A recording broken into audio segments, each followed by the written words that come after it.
And welcome everybody back to Shark Nation. This is number 51. We got 1 week away from the 1 year anniversary. Got Jason here today with myself. How's it going, my brother? Vote for Pedro. Doing awesome, man. Just getting back from Nashville for Conversion Con and Miami Beach for Conversion or for EXP Con. They were both awesome, awesome events. Had a good time, but there's no place like home. Happy to get back after it. Literally, a lot going on. Yeah. So that is a tough thing when you go away for a bit. You because you get you get into a different rhythm, and then especially at conferences, it's like if you have the fun aspect and feels like a mini vacation, but then you also have tactical and all of that, and you've got to come back and get into your regular rhythm. So don't tell my wife it's a mini vacation. No, that's not good. We got to edit that. Well, it used to be. I think for you and I now, I think it's, we understand that there are not many vacations. They are super, super important, but the locations are still cool. So it feels like a vacation, like when you're flying and you have that aspect. And locations are typically fun. I mean, Miami, it's not bad. Nashville, it's not bad. It's a good place to be. No, good spots. I'm happy it wasn't Vegas. Kind of over Vegas for now, but yeah, for sure. So like I said, it's you're there to learn, you're there to network, and you're learn to bring stuff back to help your team any which way you can. And it's like, a lot of people don't realize you're there from like 8 in the morning till like 5 at night. Then you go have dinner and all that kind of stuff. Then by the time you get done with dinner, it's like 7, 8 o'clock, and then getting back after for early for the next day. So it goes quick. It's a lot. So settling back in, nobody wants to buy a house because of the election, right? Yeah, that's why I went, because nobody was buying because of the election. So I figured it was a great time to leave. And if I can't control it anyway, might as well not do anything and put my head in the beaches of Miami. I wish that were true. However, I'm not finding that to be the case the past day or two. Oh my gosh, it's been super, super busy on our side. So but let's dive into that. So, elections, how do they impact the housing market? I'm just gonna go. What's that? I was gonna say, I thought you were asking me the question, teeing it up for me. I'll start. I'd say, like, over the last few decades, I think what happens is we have some short-term disruption, meaning, people kind of wait to see what's going to happen and who's going to be elected, and then kind of get an idea of, well, if this person makes it or that person makes it, then interest rates or the market should go up or down, right? And I think when people, after that, then they kind of take their philosophy and then, see what, actually is happening, and then make their decision. So 100%. And here's the thing. I mean, a lot of this is, especially residential real estate, is emotional. It's emotion based. And if you figure, I mean, generally, regardless of, heck, even maybe the candidates, most of the country's 50-50 on every election. I mean, it's pretty darn close. I mean, even if it's 55-45, that's still generally half and half. I mean, more people have iPhones than that is. iPhone 60%, Android has 40, right? So, but there's still 40% of people that have Android. Anyway, the point is whichever candidate wins, half the country is going to be happy. Mm-hmm. So I would say, if we want to kind of break it down into kind of a couple topics that people are uncertain about, right? And why they might be on the fence, I'd say a couple of the big ones would be, interest rates, see what's going to happen with that. Inflation, is there going to be any changes to tax policy? That's more for like my area. I could see people waiting on a couple of these things because it's a big real estate investor market, right? So a lot of times, well, what's the tax implication going to be with a fix in a flip, or, say if you're selling to, the 1031 law for, deferring your taxes for a future date, is that going to be all still applicable, or do I need to kind of transition? Some of this stuff makes sense to wait. Sure. Well, that's another thing. It's kind of where I was going was, regardless of the outcome, or regardless of the impact, it's still, we have to respect people's, it's a big event, and we have to respect people's decision making process. Like, you keep them informed, like 100%. Like, oh, I think prices are going to bomb. Oh, really? Well, did you know out of like 7 out of the last 8 they didn't, or 9 out of the last 11, or whatever the number is, right? The only ones that generally they went down was like 08 was one of them. Well, I think that's pretty fair that housing prices went down during 08. I mean, that was a real estate related problem, not a presidential related problem, right? So, but the housing market just doesn't show that which candidate gets in will ever even really make anything decline, whether it's numbers of sales or home prices. But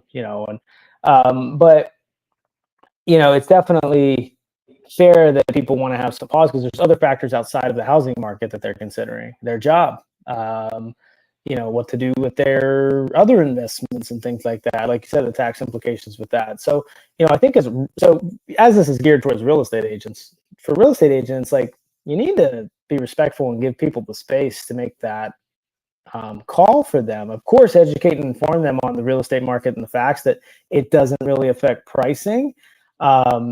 If anything, they improve after it, because, like, I made a big post about it, people now have the clarity. Like I've always said, and I think I've said it a few times on the show, a clear mind takes action, a clouded mind sits still.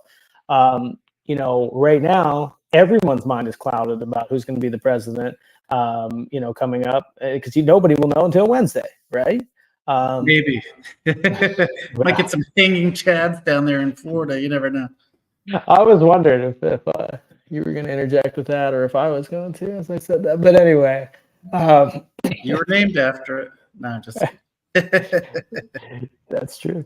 But the point being that, once they know who it is, and they have, like, it's almost like they want to play Monopoly, but they don't have the game rules yet. You know what I mean? In a sense, like, especially when relative, that's actually a really good analogy, especially, let me pat myself on the back, especially, according to like tax laws and stuff, like you said there.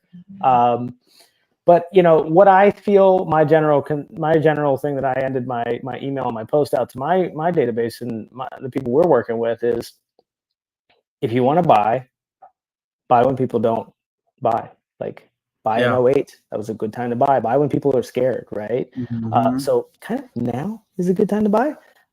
If you want to sell when more people are buying.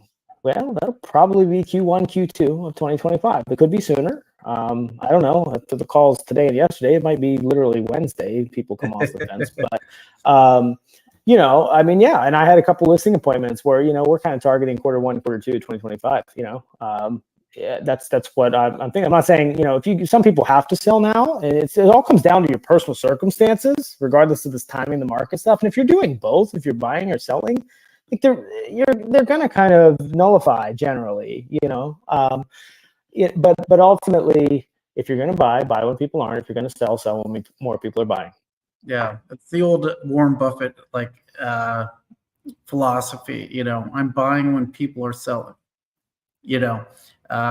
And I think that hits home now. Like, I have one of my financial partners, they have a program where they have unlimited refinances for the first 5 years that you're in there. So if you're waiting for that rate to drop, and everybody else is waiting for that the rates to drop, that's going to do what? Increase demand, increase competition. And what's that going to do to home prices? Right? It's going to raise them. And when it raises them, now you're inventory. Yeah. So if you're actively on the sidelines and you're actively waiting, you're increasing your competition. You're going to end up paying more for the house that you want, instead of grabbing it now and refinancing it later at a better rate.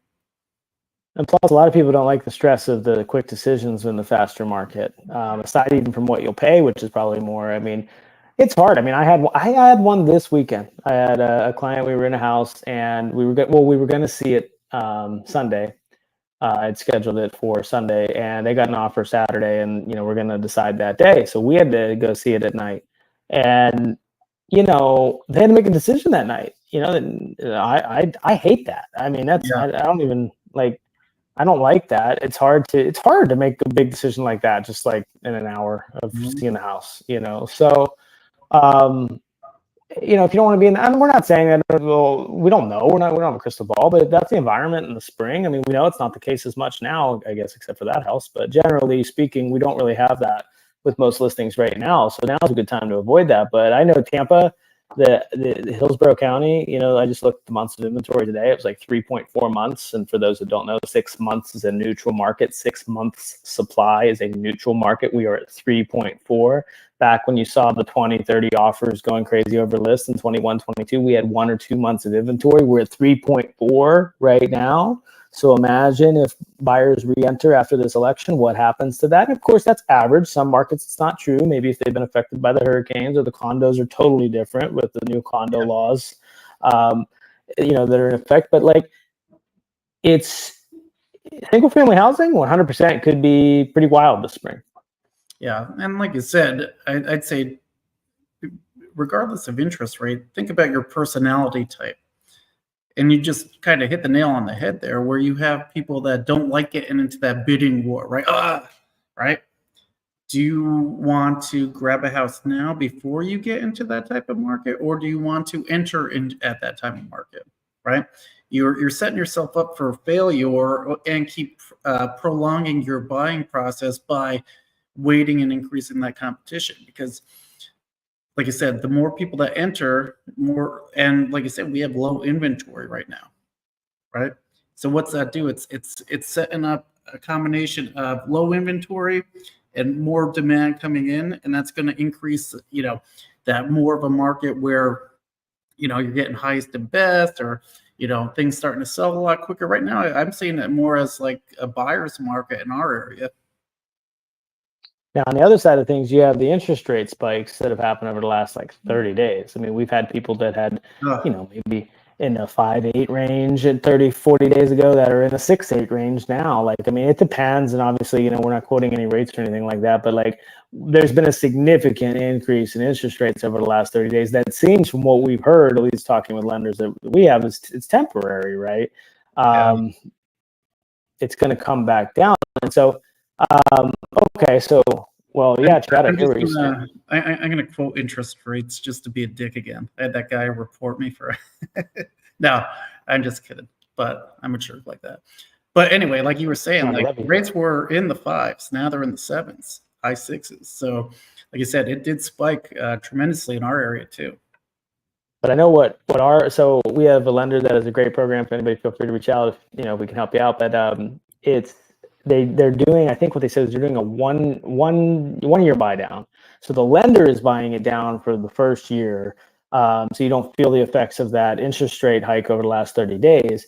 And the refi, $3,000 or so to refi, and you skip a payment, because what you can do is, if you, I don't know if anybody knows this, but if you set up a closing on the first of the month, you have to close in the next calendar month. So basically, you get 30 days, you're in the next month, and then the end of that. So you can actually close basically 60 days out. I don't know if I explained that right, but if you close on, say, January 1st, you don't have to make a payment. That's what I'm trying to say, until not February 1st, but March 1st. So if you were doing something like that and refinancing, yeah, you could. I mean, that's a month-to-month budget versus your actual net dollars, but you use the 1% buy down. I'm sorry, the 1 year buy down to have the payment that's similar to a lower rate. And then in 6 months, if rates come back down into the 5.5, 6 range where they, kind of were, then you can do a refinance and skip 2 months of payments. And yes, it costs $3,500 to refi. It depends. I mean, this depends. I'm just giving an example scenario for the sake of this, but you don't really feel that in your monthly budget. What's that? I said, you said it was this amount. It's just an example. But I think that's super smart too, because okay, then you can get away with a pretty similar monthly budget, and you might not pay 40 grand more that you might in the spring, or more, depending on the price point in the market. And there's so many factors. There's no one size fits all here. Definitely generalizing, and it always comes down to your personal circumstances. What about your kid's school? What about your new job that you're getting? What about your apartment lease and there's a buyout. There's so many factors that go into deciding when to buy a home. And it's about you specifically, not just the election or just the interest rates. Yeah. It's not one thing. To go back from like a real estate agent perspective, how many times do we use situations like the election or this or that as a distraction from actually doing the work? Oh, I love it. Right? I'm just going to wait. I'm just going to hold off on my prospecting because the election. And then it's like, well, the election just happened. The election was like 3 weeks ago. You know what I mean? So it's like, how many times do we use it as a distraction for avoiding the things that we know we should be doing? It's an easy excuse, man. People are out there fucking using it all the time. I'm just going to go to a conference, 2 conferences. No, those are very, very good. And they're good. But no, you're totally right. And it might, even aside from real estate, I'd take that at a personal level. Like, there's a lot of people this week that might maybe not work out like they should, or maybe won't eat right like they should, or the election. I mean, there's so many people that are stuck in these news cycles, and they're regurgitation of whatever channel they watch, and it's just, I don't know that this is even just about real estate, but if you just focus on what you can control, I tend to find that you get a lot better results in life. You're a lot happier. You're a lot more empowered. So my 2 cents is stay in what you have control over. What is the fuel in your body? What are your energy levels like? How can you improve your health, right? How can you be productive in whatever environment you're in, whether it's real estate or not? How can you be the best version of self? Like, stay in those things that you can control. And I think that's been the biggest thing for me. Like, if I'm going to elaborate on that thought, it's been the biggest thing for me in the past 12 months versus past 12 years. Is that during big events and things like that, I just stay down in what I can control. And I've noticed just through some even rough shit over the last year that I have so much more, I don't know, like, I want to say almost like peace, like in nirvana or whatever, and it's in myself. And I'm not perfect by any means, but I can just share personally over the past year that has made a super big difference for me. Yeah. And like I said, you're not being a victim of other people not giving you the life that you want, right? I'm just waiting for them to come around and be the magic politician fairy, and I'll make all your hopes and dreams come true, right? Dude, those days are, you're going to be waiting for a long time. Think about it, from when you turned 18, when you were allowed to vote, till now, we've probably had X amount of presidents, right? Maybe dozens.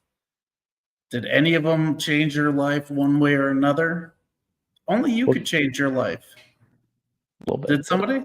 What? A little bit? What'd you get? Like a first-time grant or something? But not that much. I mean, not a huge impact. I do agree with what you're saying. But no, I had a buddy that said that to me like early on, and then like some certain presidents that I was impacted by. I was like, wait, he's full of shit. I was impacted a little bit, but anyway, I digress. It is true, but yeah, and here's the thing too.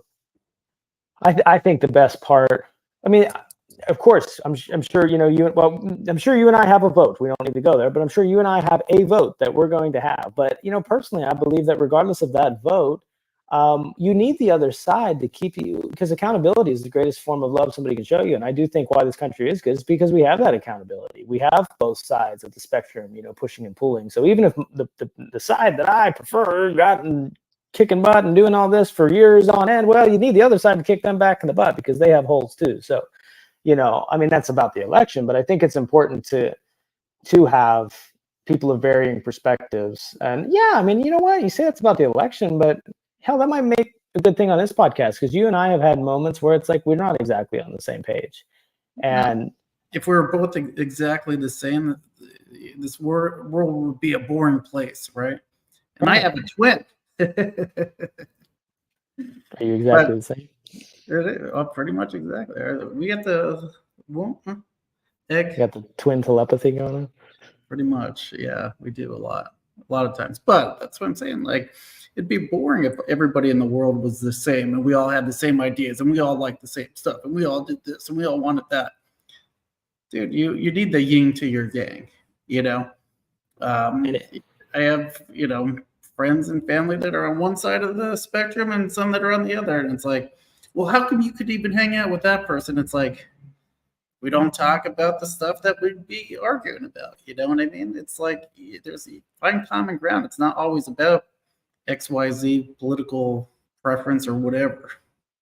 well, and I love difference of opinions. Not that it has to be in the political side, but just in general, because when when you're everybody says, don't have judgment, come with curiosity. It's like, well, are you actually walking that talk? Like, are you actually like, constantly checking yourself? Like, and we use this in real estate. It was it's from the book Exactly What to Say, which we use in our Rise training program with Reside. But it was you can't move somebody from a no to a yes, but you can make them question their no.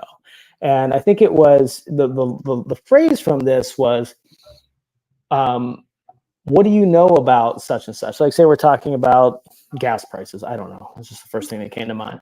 Like, oh, really? What do you know about what affects gas prices? And when we were talking about it relative to real estate objections, but when you think about that in general, a lot of the stances I have, if I'm being 100% honest and transparent, like, no, I haven't done all the research I should do. I'm not an expert on all those things. Like, I do not know every detail. I didn't see the science experiment or the statistics that they're talking about. I don't know.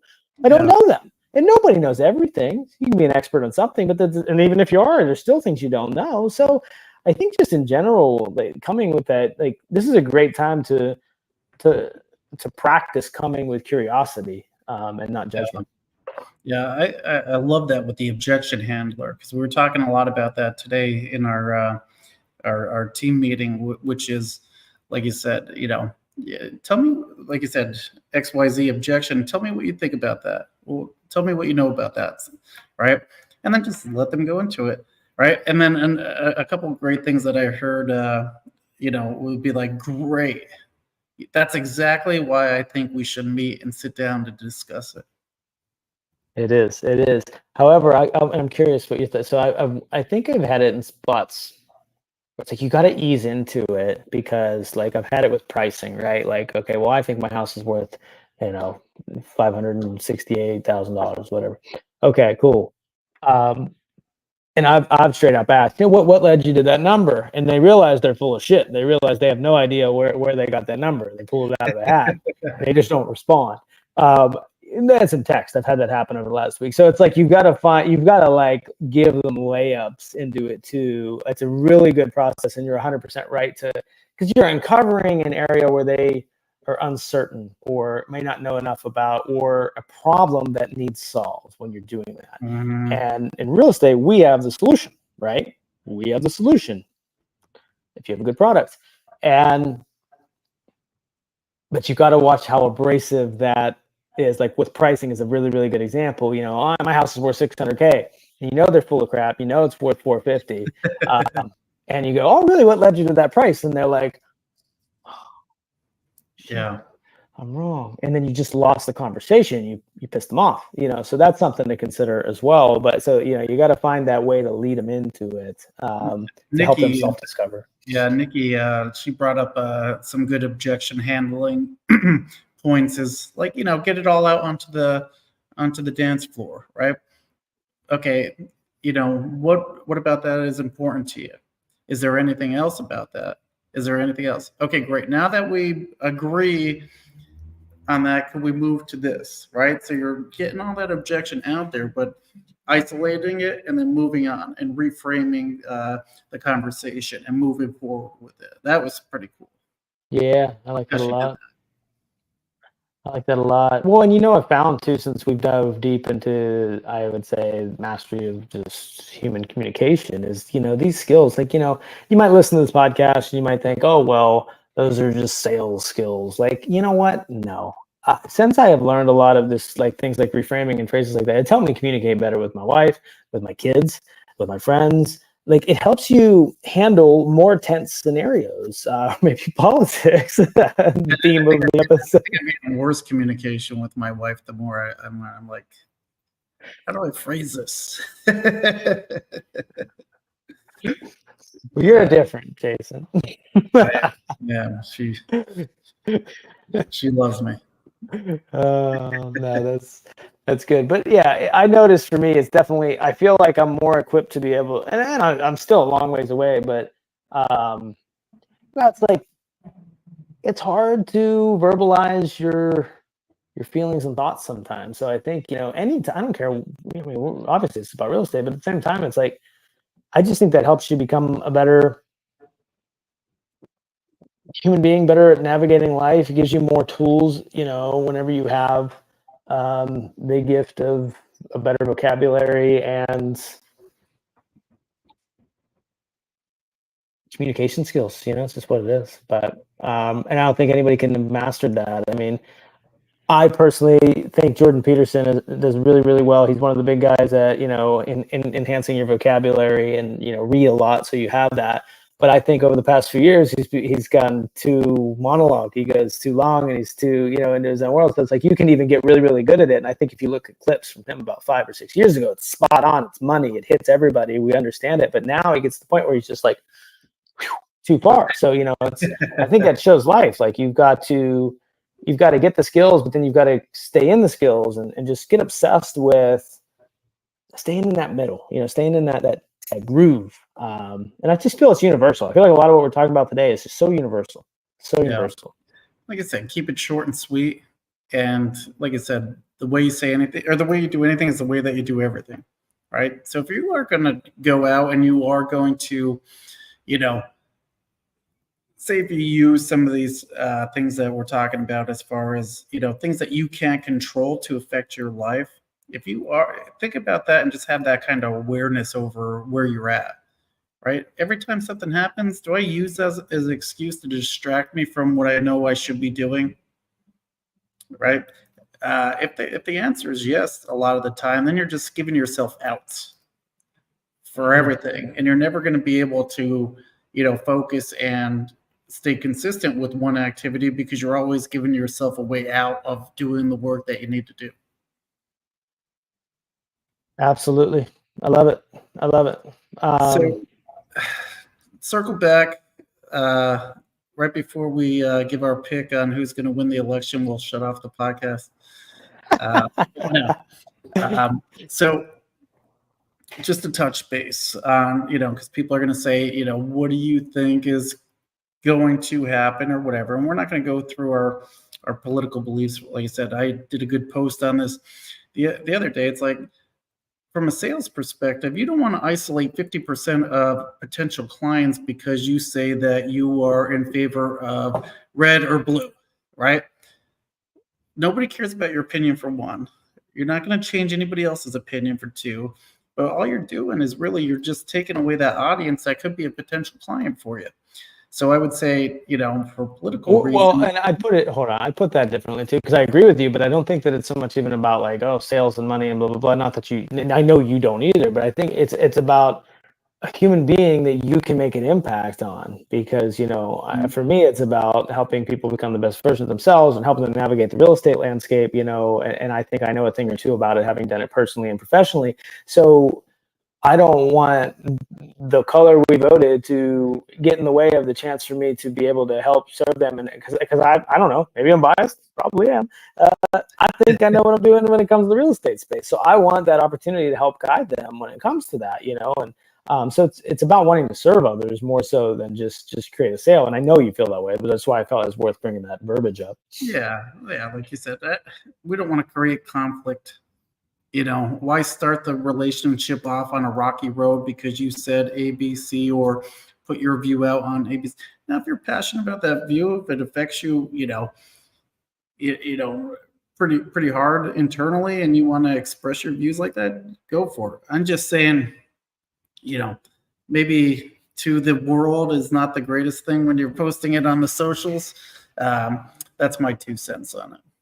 Well, and if you're going to, you should be knowledgeable about it. I mean, I have a lot of passionate opinions that I don't even share because I'm not as knowledgeable as I could be. I mean, I think that's another important thing is make sure that you,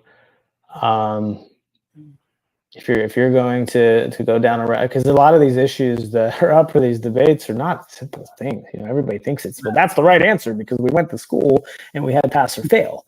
It's just created an environment of like right or wrong, or we've had an environment on like comment battles or streaming online where it's like somebody won the argument, and it's like, a lot of these things are really, really complex when it comes down to it, and they're not so simple, and they're not as simple as yes or no or right or wrong, and I think it's just something to give some grace with, and then if you are going to share, make sure that you got something to back it up. But of course, if you're passionate about it and it affects you personally, 100%. But yeah, I think it just not being a gigantic echo chamber in the world would be nice if we had some less of those. I've heard these talking points on TV, and I just want to re-spew what I just heard without doing any kind of research on it, right? For sure. So I'd say, kind of wrap it up with this. I do believe within the next 90 days that we are going to have interest rate adjustments in the housing favor. That would be my guess as far as, regardless of which side wins. I think that's something that, is going to be coming within, if not the end of this year, the beginning of next year, which is, about 60, 90 days out, right?